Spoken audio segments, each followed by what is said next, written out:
Hola, hola.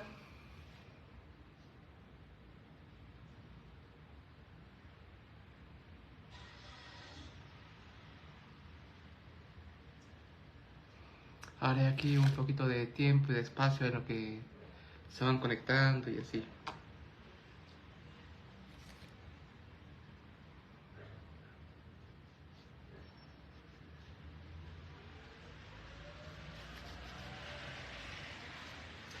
Hola, bienvenidas, bienvenidos. Hola, Gabriel. Bienvenido por ahí.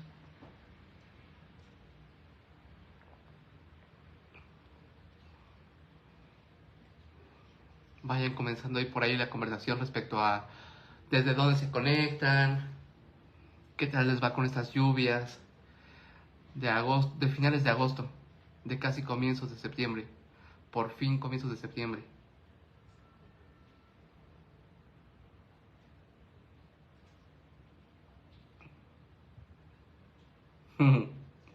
Gracias, Gabriel. ¿Por dónde andas hoy? ¿Qué tal te va con la lluvia?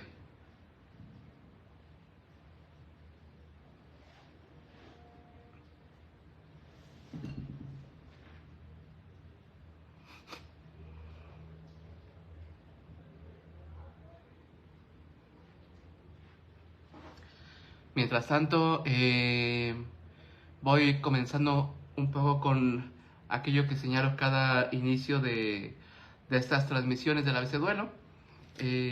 Para quien se conecta por primera vez, este concepto del ABC Duelo es en realidad justo como un pretexto para conversar, para encontrarnos, para socializar ciertos temas, conceptos y aristas del duelo, de la muerte, de las pérdidas, de las separaciones, de la ausencia, ¿no? Y entonces por acá nos vamos viendo cada 15 días y vamos conversando a partir de distintas letras, distintas palabras que comienzan con las letras del abecedario, en esta ocasión con la letra L. Karen, bienvenida. Dices, Gabriel, pues ando trabajando en la cocina de algún restaurante en Teotihuacán, así que no sé qué tal esté el clima afuera. Lejísimos, Gabriel, pero bonitos lugares, ¿no? Yo creo que está padre ahí, estar cerquita de las pirámides, darte un rol por ahí. Pues muchas gracias por andar por acá, bienvenidas a todas y bienvenidos a todos. Mm, un saludo de Karen, qué gusto que andes por aquí. Les comentaba, esta es la 12ª transmisión del ABC Duelo, en esta ocasión con la letra L. También de inicio les comento, Mirna, bienvenida.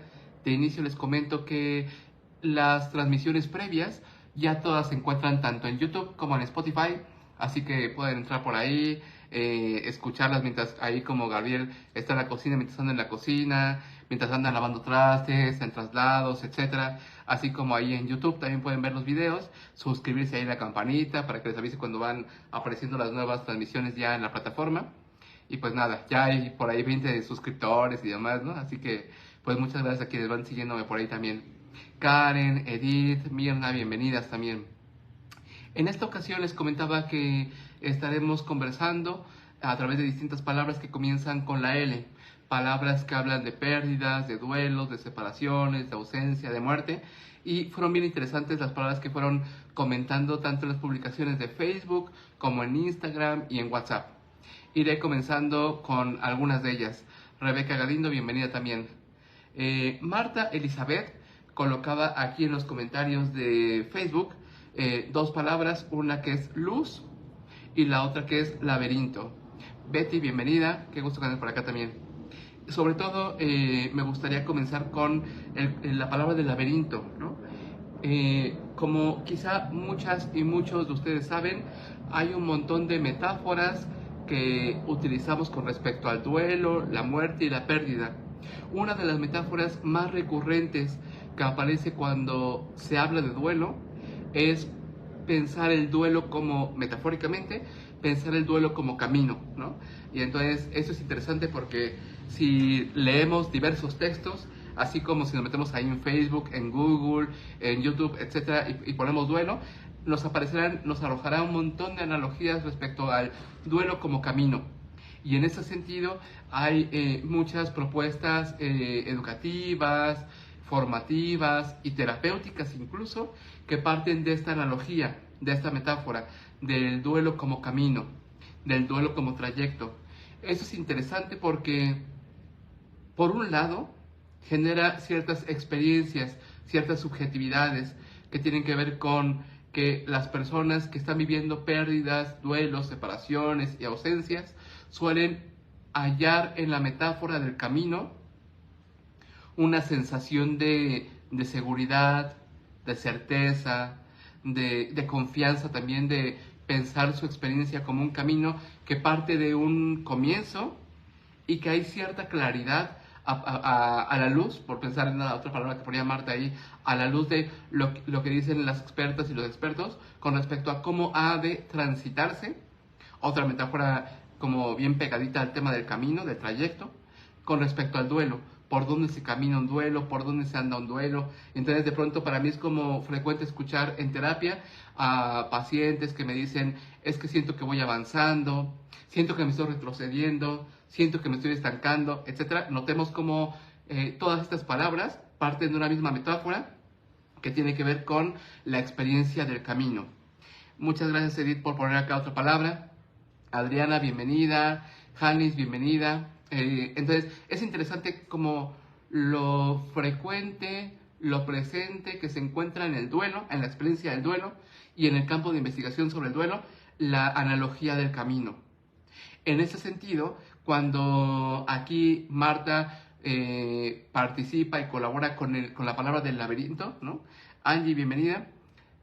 El concepto del laberinto acá adquiere un matiz interesante porque justo posibilita para nosotros y nosotras poder reconocer que la vida misma es un laberinto. La vida es un laberinto y esto implica andar ciertos caminos y regresar por ellos. Esto implica elegir caminos diversos, como bifurcaciones en la vida, en nuestras existencias. También implica elegir un camino y llegar y topar con pared y decir, por acá no es, y tener que regresar y volver a hacer el camino, ¿no? Eso me parece como bien interesante porque creo que justo posibilita una ética de la existencia que sugiere que no hay un camino único para todas y todos. Que en cierto modo, si nos ponemos como aquí muy metafóricos y poéticos, cada quien va transitando por diversos laberintos. Laberintos nuestros, laberintos del otro, laberintos que vamos no solo transitando, sino también a veces creando, ¿no? También eso es interesante porque también da cuenta o visibiliza el tema de cómo es que vuelvo y vuelvo una y otra vez a este mismo puerto sin retorno, a este mismo camino sin retorno, como a chocar con pared. ¿Cómo es que siempre llego acá? Que es una pregunta como bien potente porque justo permite que en terapia podamos explorar el cómo es que llegamos acá tantas veces. ¿Cómo es que elegimos este camino en lugar de otros caminos posibles en este laberinto llamado vida? ¿Saben? Eso se pone súper interesante en ese sentido, porque también nos hace mirarnos y dar cuenta de los lugares que transitamos y los lugares que descartamos, que dejamos de lado, que preferimos no transitar. Clau Cantú, bienvenida, qué gusto verte, te mando un abrazote hasta Oaxaca. Entonces, justo la metáfora del laberinto creo que amplía nuestra experiencia de comprensión respecto al duelo y también hace del duelo una experiencia más humana, menos lineal también, ¿no? Que es otra de las grandes críticas que han ido surgiendo al paso del tiempo, de pensar el duelo como un único camino o como un camino lineal.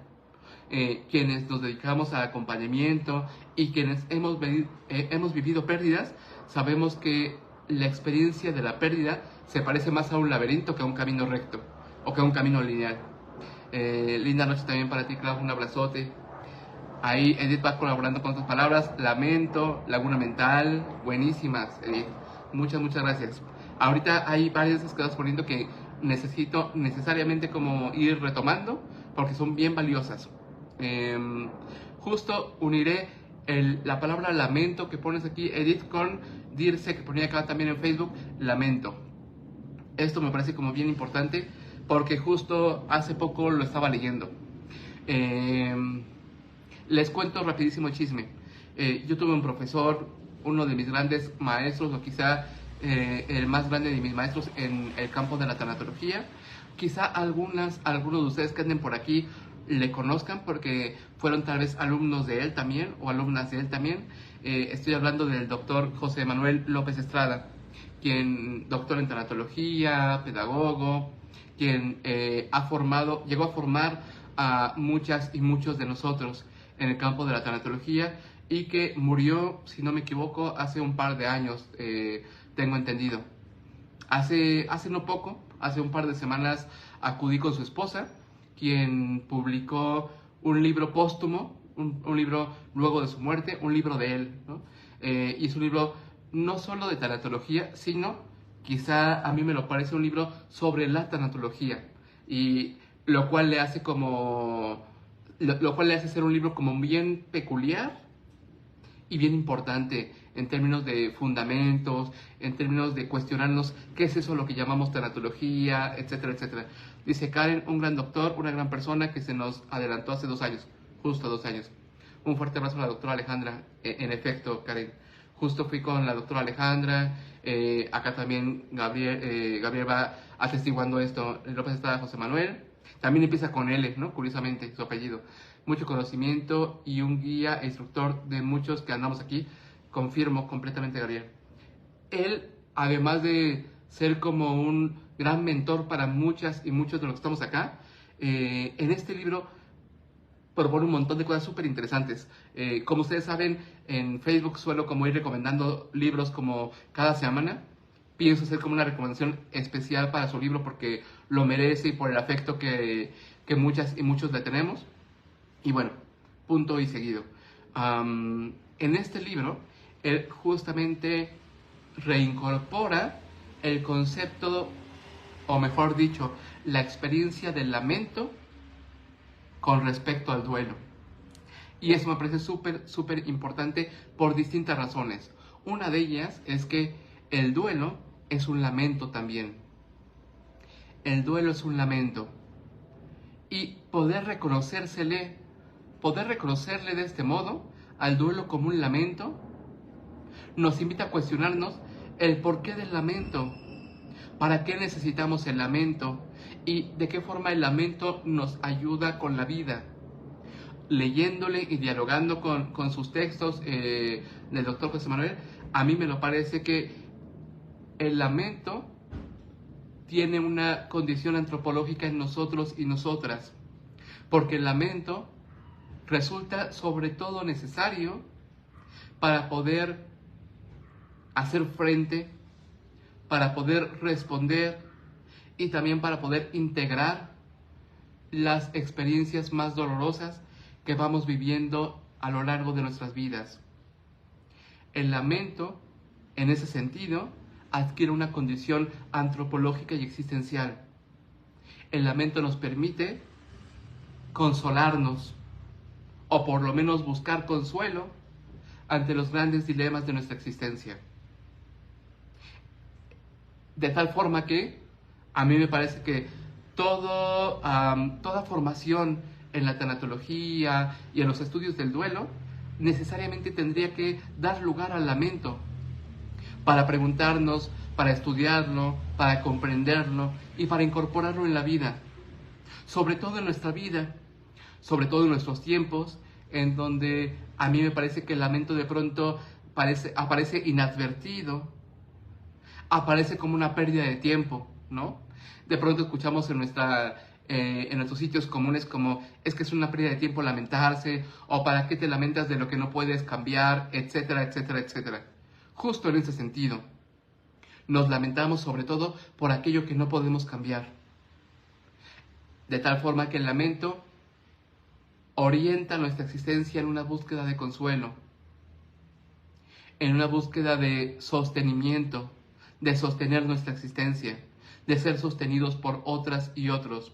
Y déjeme jugar acá, hacer un salto ahí con Adri, que incorpora otra palabra que tiene que ver con las lágrimas. El lamento nos acerca a las lágrimas, al poder de las lágrimas. Diría Alba Payás, por citar su libro, también un librazo que ya recomendé hace un par de meses, si no me equivoco.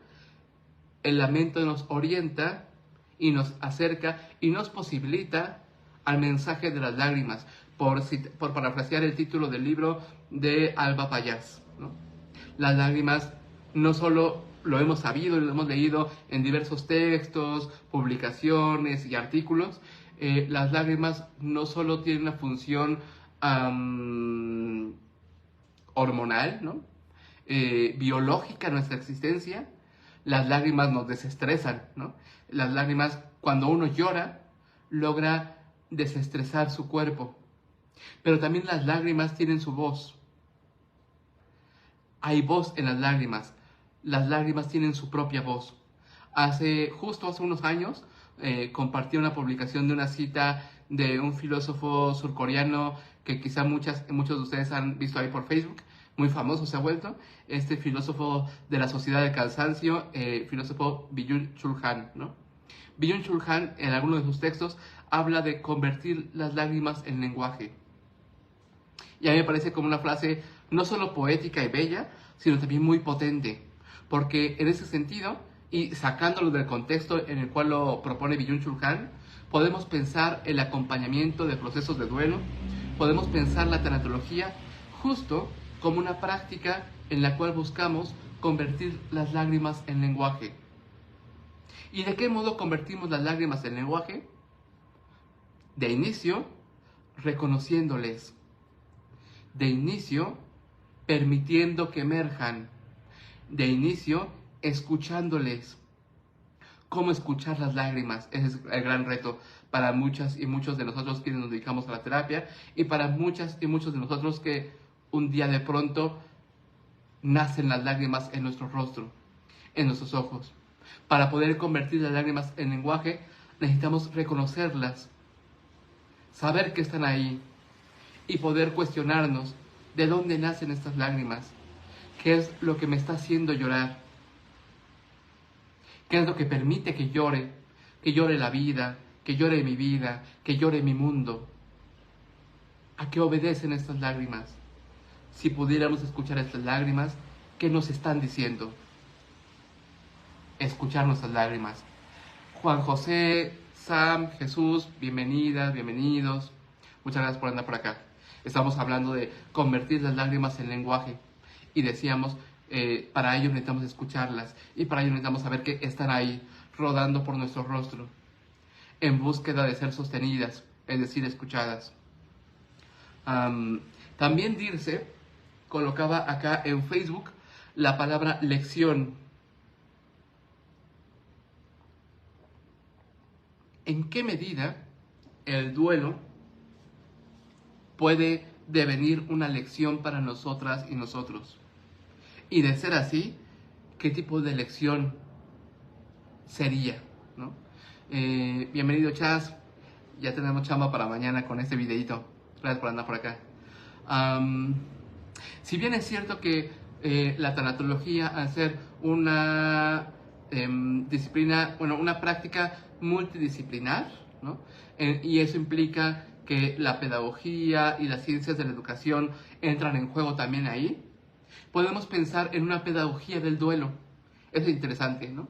Que tiene que ver con cómo nuestras experiencias de duelo, cómo nuestras experiencias de pérdida nos enseñan algo. ¿Qué nos enseñan los duelos? Más que el qué, me es importante aquí resaltar el del qué nos enseñan. A mí me lo parece como acompañante de personas que viven experiencias de duelo, que los duelos nos enseñan de nosotros, los duelos nos enseñan de los otros, los duelos nos enseñan de eso que hay entre unos y otros, que llamamos vínculo, que llamamos relación, que llamamos amistad, que llamamos familia, que llamamos amor, que llamamos comunión, que llamamos odio a veces, que llamamos dolor, etcétera, etcétera. Y los duelos también nos enseñan de la vida. de esto a lo que llamamos vida. Entonces, pensarlo de este modo nos invitaría a pensar el duelo como un laboratorio de la existencia, porque las personas con las que converso día tras día no solo vienen con corazones rotos, sino también vienen dando cuenta de otras partes de la vida, de su vida, de otras partes de los otros y de ellos y ellas, partes que en ocasiones no conocían. Por ejemplo, he escuchado un montón de veces esta expresión de: nunca había sentido un dolor tan profundo como el que estoy sintiendo. No creí que podría dolerme tanto. No creí incluso que podría resistir tanto dolor. Los duelos iluminan partes de nuestra existencia. Dan luz a partes de nuestra existencia que antes no estaban iluminadas, que antes no estaban visibilizadas. De ahí que también el duelo, en los mejores de los casos, posibilita ciertos crecimientos en términos de desarrollo humano, desarrollos humanos en términos éticos, en términos existenciales, en términos filosóficos y vitales, ¿no? Yo me acuerdo de una persona con la que trabajé durante algún tiempo. Ella me decía: después de perder a mi papá, ahora me descubro siendo más cuidadosa, más sensible, más empática con otras y otros. Hay una pedagogía del duelo. Juan José Vázquez, que andabas por acá, creo me parece Juan José, iba comentando también aquí en el Facebook, ¿no?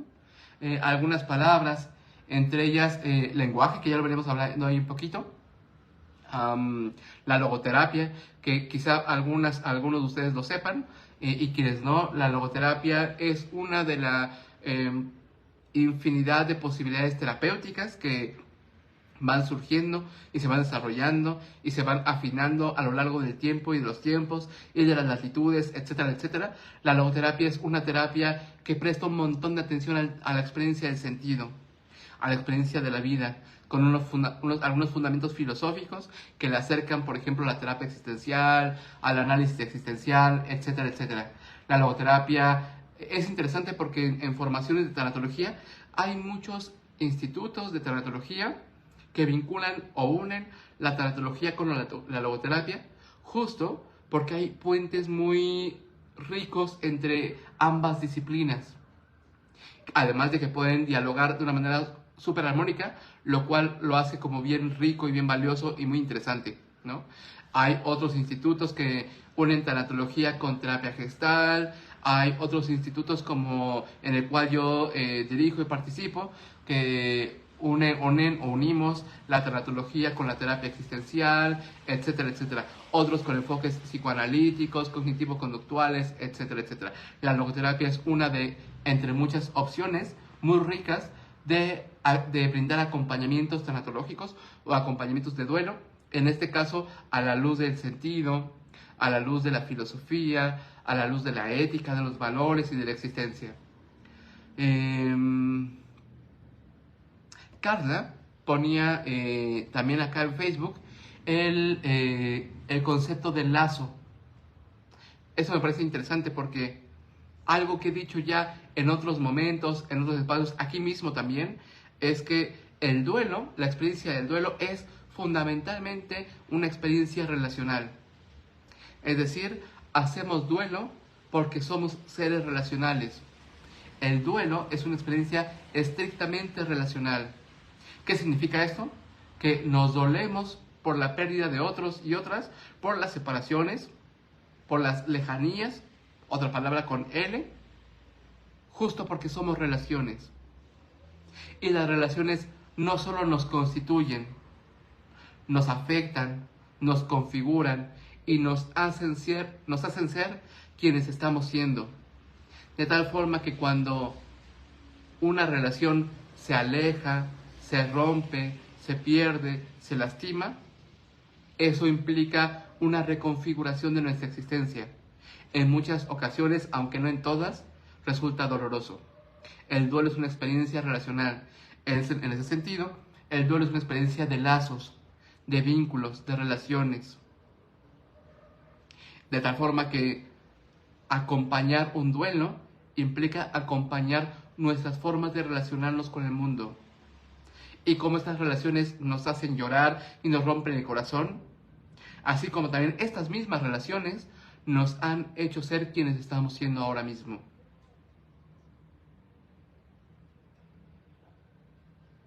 En este mismo tenor aparece, decíamos hace un momento, el concepto de la lejanía, ¿no? Sabemos que no todos los duelos, que es algo que he venido diciendo en episodios previos, no todos los duelos tienen que ver con una muerte. También hay duelos por separaciones, ¿no? Y otras, una diversidad enorme, pues, al respecto. Pero también hacemos duelo por lejanías. Porque los humanos nos acercamos y nos alejamos. Nuestra relación con los otros y con nosotros mismos y nosotras mismas adquiere una dimensión de proximidad.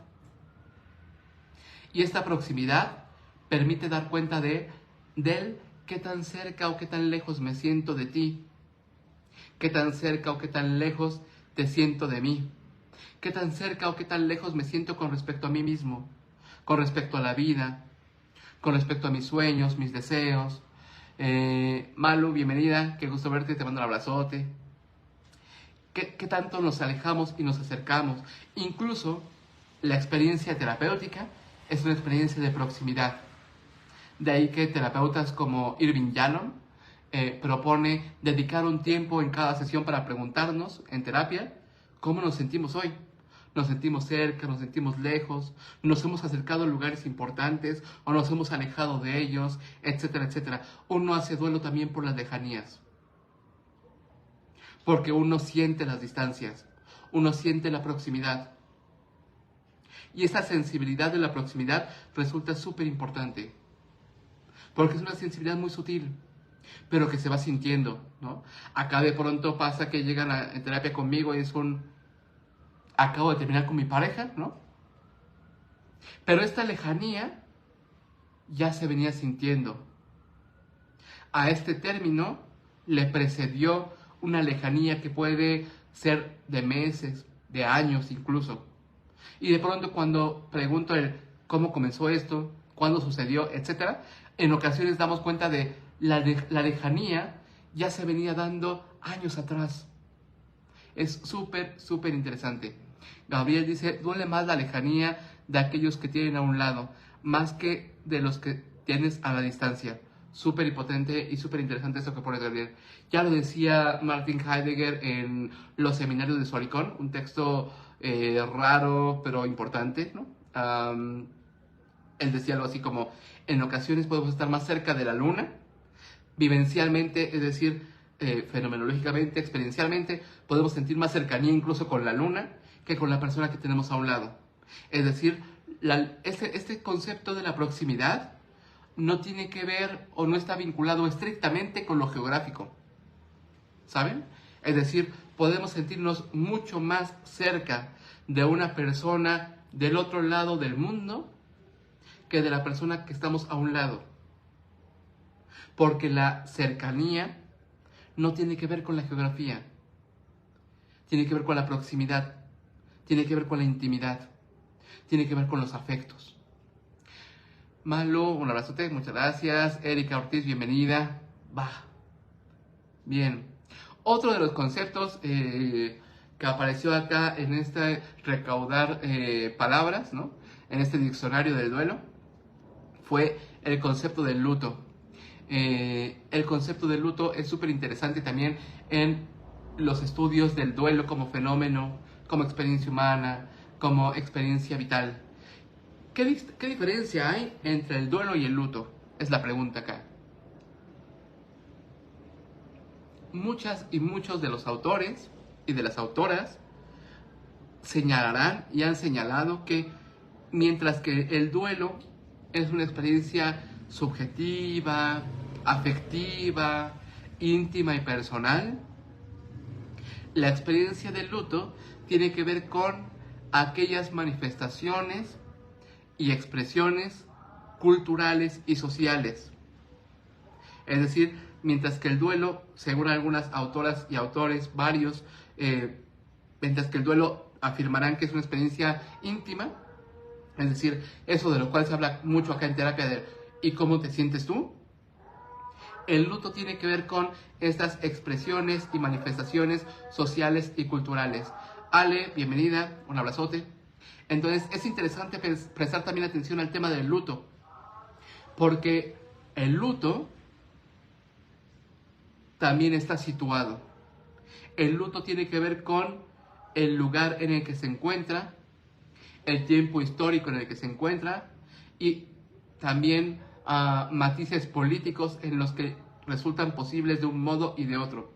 Justo ayer comenzaba un libro buenísimo, muy prometedor, se llama Hasta la Eternidad, si no me equivoco, de una mujer que se dedica a la tanatopraxis. Y además de que está bellamente ilustrado, unas ilustraciones súper bellas, lo que hace está, ahí aparece ella como tanatopracta, que se dedica como al cuidado de los cadáveres y demás, esos aspectos estéticos del cadáver.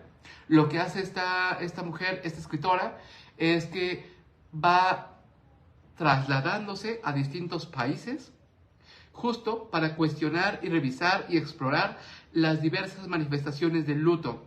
Entonces, en uno de los capítulos, por ejemplo, viene México y particularmente Michoacán, ¿no?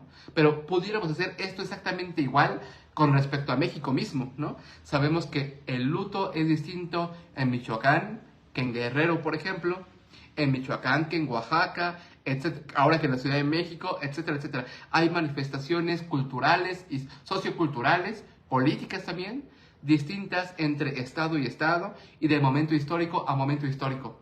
Por ejemplo, algo que mencionaba yo en clases previas y aquí en alguno de los Facebook Live, es que no sé cómo les resulta a ustedes, pero a mí me parece de pronto cada vez menos frecuente hallar los moños negros en las puertas de las casas, ¿no? Estos moños negros es una manifestación del luto, que tiene que ver con una manifestación social, cultural y política que da cuenta de acá estamos en luto. Lo mismo pudiéramos decir con respecto a Mario, qué gusto verte por acá, un abrazote, María Cárdenas, Alejandra Ramírez. Mario, luego te mando un mensajito porque eso que nos compartiste en clase estuvo súper interesante. Punto y aparte. Lo mismo pudiéramos pensar respecto al luto con el tema de la vestimenta, ¿saben? Esto de vestirnos de negro cuando vamos a un funeral o vestirnos de blanco, etcétera, etcétera, no solo da cuenta del lugar en donde estamos, sino que es una práctica comunicativa, sociocultural, que da cuenta del duelo. Pudiéramos pensarlo también con respecto a ciertas... Y además, esto se vincula también con dimensiones religiosas y espirituales, como por ejemplo la forma del luto en el judaísmo, la forma del luto en el catolicismo, la forma del luto en el budismo, etcétera, etcétera, etcétera. Entonces de pronto hay quienes se rasgan la ropa, hay quienes retiran los espejos de sus casas porque tiene que ver con un asunto acerca de la imagen, del ego, de la vanidad, etcétera, etcétera. El luto tiene una dimensión súper interesante que de pronto quienes nos dedicamos al acompañamiento prestamos muy poca atención en ello, ¿saben? Nos adentramos tanto al tema de lo subjetivo y de lo intersubjetivo y cómo tú lo vives, que desestimamos el valor del luto.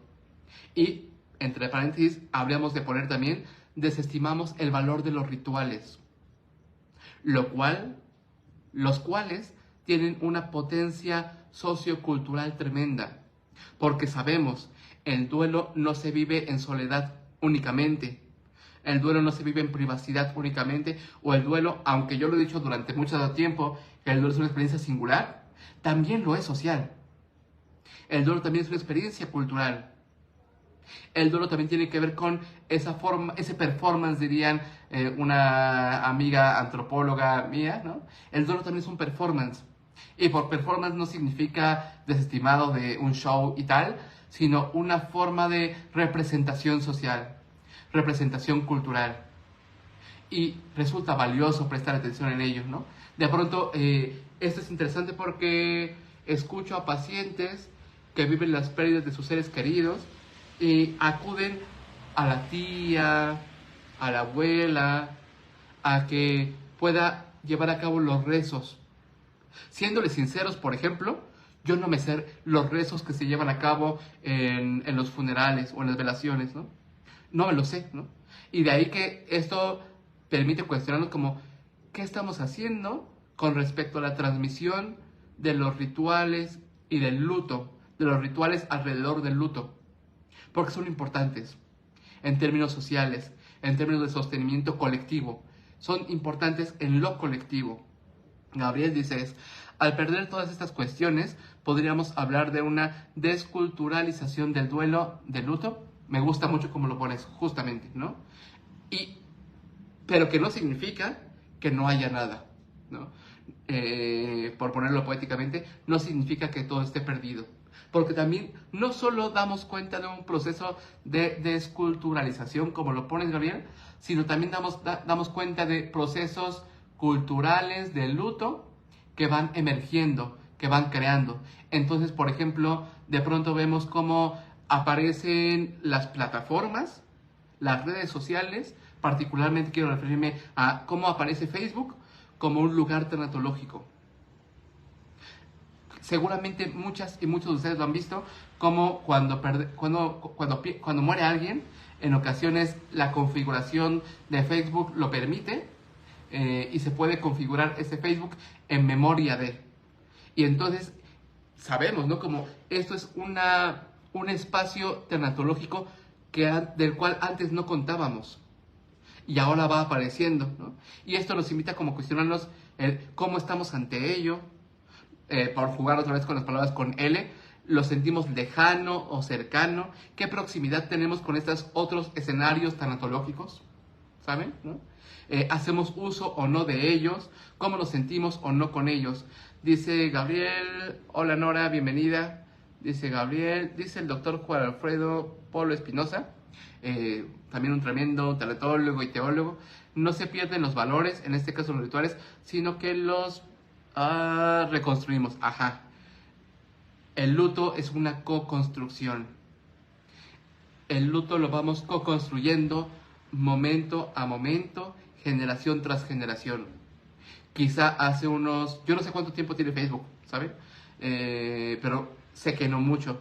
Quizá hace unos 20, 30 años sería raro concebir plataformas de este modo en donde hacer lugar al luto y al duelo. Ahora no solo resulta posible, sino que muy valioso. Pensemos también en los funerales virtuales que aparecieron en pandemia, o por lo menos aparecieron con gran auge en pandemia, quizá antes ya los estaban, y que se han ido como incrementando y volviéndose como cada vez más cercanos, ¿no? Eso es súper interesante porque también el luto tiene que ver con los vínculos de comunicación con los cuales contamos, sea en el yo-tú a la Martin Buber, en el frente a frente, ¿no? O sean a través de las redes sociales, sean a través de Zoom, de las pantallas. Luego podemos pensarlo con respecto a la terapia, ¿no?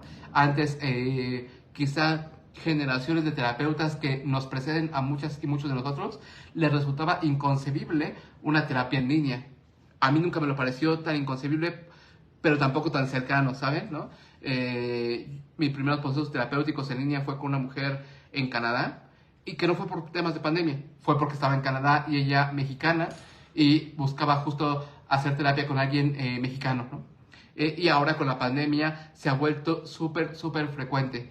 Dices, Ale, lento, lastimoso, lineal, largo, lamentable, locura. Ay, creo que me emergieron puras palabras dolorosas.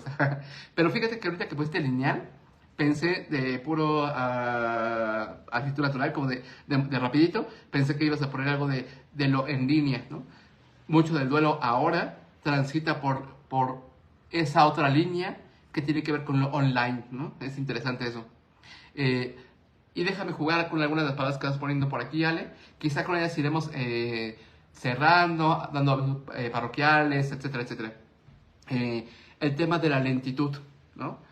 Hay un asunto con el duelo que también impacta en nuestra experiencia del tiempo, en nuestro ser temporales, en nuestros vivir y transitar por el tiempo, ¿no?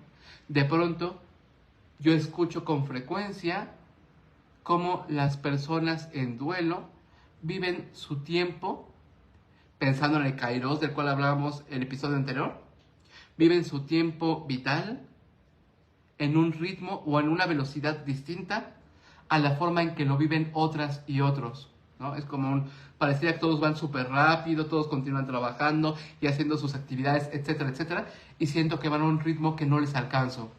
Me siento lento ante los otros. La cosa es que el duelo implica también un uso energético existencial importante. Y cuando uno implica su energía en ciertos lugares, a veces la retiramos de otros lugares. Y hace que nos salgamos un poco de ese juego llamado capitalismo, llamado vida cotidiana, etcétera, etcétera. Lo mismo pudiéramos pensar este concepto de la lentitud. Karina, bienvenida. No llegas tarde porque ahora que ya contamos con Spotify y YouTube, puedes verlo en cualquier momento. Lo mismo pudiéramos pensar esta experiencia de la lentitud con respecto a al duelo por los términos de pareja.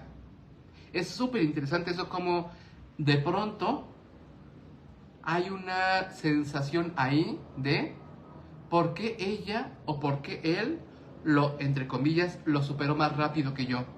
¿Cómo es que ella o él ya lo está asimilando?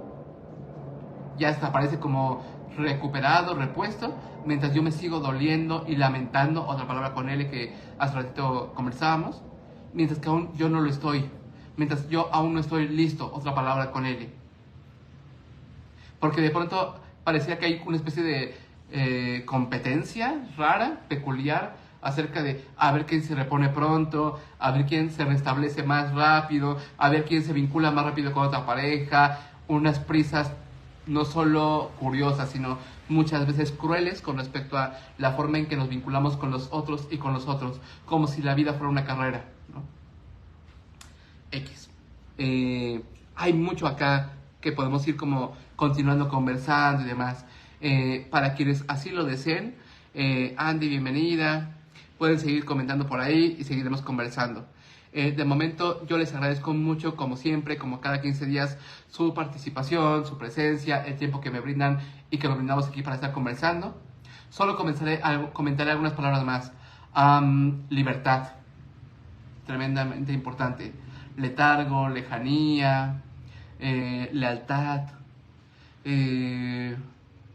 Decía Gabriel, mi apellido lo era. No mencionaré eso porque me da pena. Pero quiero cerrar con la de libertad. Pasa que hay un montón de teorías y comprensiones del duelo que hacen pensar el duelo solo o únicamente como lo que nos pasa. El duelo como eso que nos pasa, el duelo como eso que nos sucede. A mi entender, hay mucho del duelo en ese sentido. Sí, el duelo es mucho de lo que nos sucede, pero también mucho de lo que hacemos con eso que nos pasó. Por ponerme sartreano, recordemos a Sartre ahí, Alejandro Polo el Lúgubre. Muchas gracias, Alejandro Polo, un abrazote. Recordemos a Sartre, ¿no? Sartre decía, bueno, no decía así, pero se ha popularizado de este modo. Tengo un amigo, Felipe, que es como muy fino con respecto a las citas. En realidad no lo decía exactamente así, pero la cita se ha difundido de esa manera. Somos lo que hacemos con lo que otros hicieron de nosotros. Va de nuevo, somos lo que hacemos con lo que otros hicieron de nosotros. Parafraseándolo tanatológicamente, somos lo que hacemos con lo que las pérdidas hicieron de nosotros. Porque no somos únicamente lo que perdimos. También somos eso que hacemos con lo que perdimos. Hay en el duelo una dimensión importante que tiene que ver con la libertad. Y es esa libertad de la cual hablamos en terapia. No solo del qué te pasó, no solo del qué perdiste, sino también y sobre todo también del ¿y qué quieres hacer con esto? ¿Qué quieres hacer con esto que perdiste? Y ahora, ¿qué quieres hacer con esta experiencia? La libertad es fundamental en el acompañamiento a personas en duelo. Porque si no la tenemos en consideración, si no tenemos en consideración la libertad con respecto al duelo, nos volvemos únicamente agentes pasivos y nos restamos agencia. Es decir, nos restamos nuestra condición de vida, nuestra condición que nos hace ser humanos.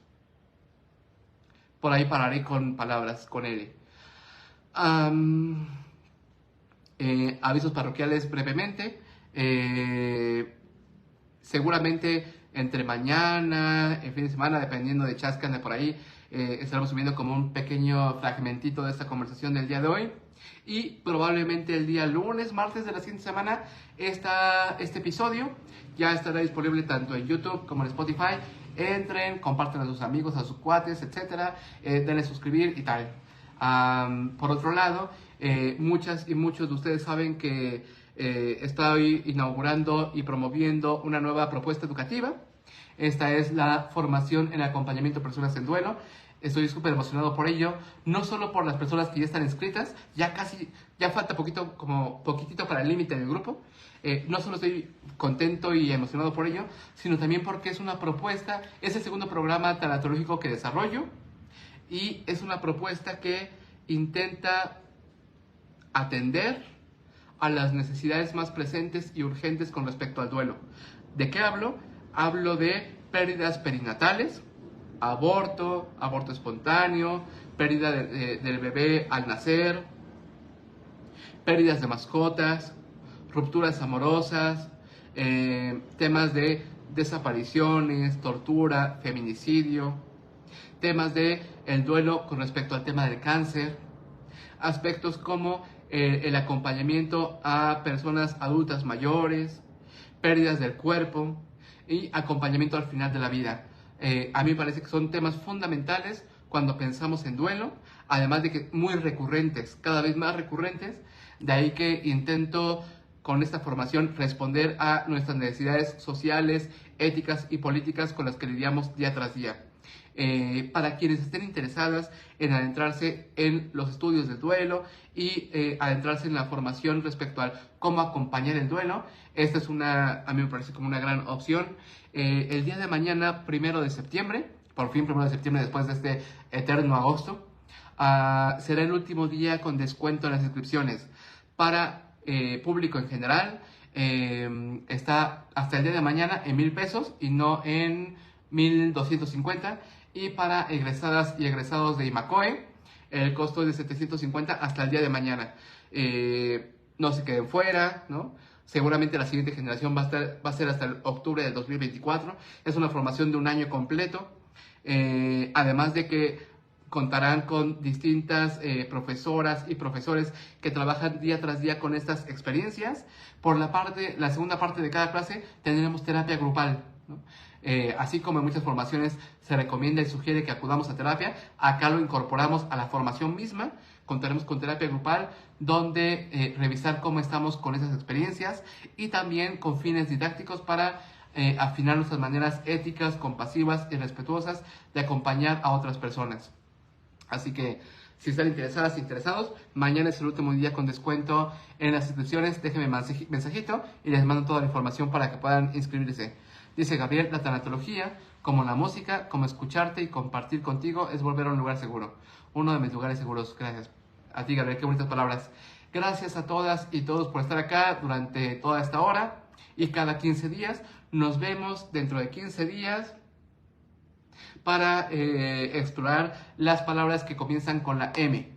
Siempre cuando llego a este momento de la transmisión entra en mí la incertidumbre de cuál es la letra que sigue. Así que cuídense mucho, bonita noche, les mando un fuerte abrazo y seguimos ahí conversando, compartiendo y pues nada, nos vemos pronto. Muchas gracias por todo y saludos para todas y todas.